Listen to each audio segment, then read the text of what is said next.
ఇంకెక్కడ కోడిని కోసేది, bird flu వచ్చి చికెన్ తినడమే మానేశాం. సరిగ్గా ఉడికించి తింటే ఏం కాదని డాక్టర్లు చెప్తున్నా, మనకు కూడా మనసులో తినాలనే ఉన్నా మళ్ళీ ఏదైనా అవుతుందేమో అనే చిన్న భయం తినకుండా చేస్తోంది. అదే ఒకప్పుడైతే సండే వచ్చిందంటే చాలు పొద్దున్నే లేచి చికెన్ షాపుల ముందు క్యూ కట్టేసేవారు. అయినా సండే ఏంటి, చికెన్ తినడానికి ఆ డే ఈ డేతో అసలు సంబంధమే లేదు.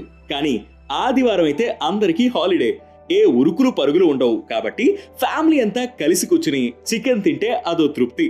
ఎన్ని వెరైటీ వంటకాలున్నా నోటికి రుచినిచ్చి మనసుకి హాయినిచ్చేలా కడుపు నిండా తినాలంటే చాలా మందికి ఫస్ట్ గుర్తొచ్చేది చికెనే. ఇక బ్యాచిలర్ బాబులకైతే చికెన్ తో విడరాని సంబంధం ఉంటుంది. ఎగ్జామ్ లో పాస్ అయినా ఫెయిల్ అయినా, ఇంటర్వ్యూలో సెలెక్ట్ అయినా కాకపోయినా, ఇంట్లో వాళ్ళు పొగిడినా తిట్టినా, అందరూ మనతో ఉన్నా ఎవరు మనల్ని పట్టించుకోకపోయినా, మొత్తంగా బాధ వచ్చినా సంతోషం వచ్చినా ఏ చికెన్ బిర్యానీనో చికెన్ మంచూరియానో ఉండాల్సిందే. ఇక హైదరాబాద్ లో ఉండేవాళ్ళైతే ఎంత తిన్నా బోర్ కొట్టింది ఏదైనా ఉందంటే అది చికెనే. ఏ సందులోకి వెళ్ళినా ఏ టైంలో వెళ్ళినా చికెన్ దొరుకుతుంది. అర్ధరాత్రి అయినా అర్థం లేని సందర్భమైనా చికెన్ లాగించేయాల్సిందే. అంతెందుకు, మీరు ఏ రెస్టారెంట్కో వెళ్ళినప్పుడు మెనూ కూడా చూడకుండా ఫస్ట్ ఆర్డర్ చేసేదేంటి?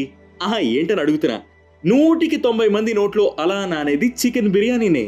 ఆ బిర్యానీ మన టేబుల్ మీదకి రాగానే ఆ చికెన్ పీస్ అలా తీసి నోట్లో పెట్టుకుని కళ్ళు మూసుకుని వాహ్ అనేయచ్చు. అది చికెన్ పవర్ అంటే. చికెన్ తిని తిని మనకు ముక్కలేనిదే ముద్ద దిగదు అనే స్టేజ్కి వచ్చేసాం. ఇప్పుడు ఆ మాయరోగం ఏదో వచ్చి కోళ్ళన్నీ చచ్చిపోయాయి, చికెన్ తినకుండా అయిపోయింది. లేకపోతే ఈ పాటికి మన కిచెన్ లో నుంచే కాకుండా వీధిలో దాదాపు అన్ని ఇళ్లలో నుంచి కోడి కూర గుమగుమలు మన కడుపుని నింపేసేవి. ఇప్పుడు చికెన్ లేదంటే అసలు సండేలోనే లేదు, ఏదో వెలితిగా అనిపిస్తోంది. అయినా ఏం చేయలేని పరిస్థితి. ఏం చేద్దాం, ఇంకొన్ని రోజులు ఏదో ఒకటి తిని బతికేయాల్సిందే. ఈ బర్డ్ ఫ్లూ తగ్గిపోయిన తర్వాత ఎంచక్క చికెన్ తినేయచ్చు.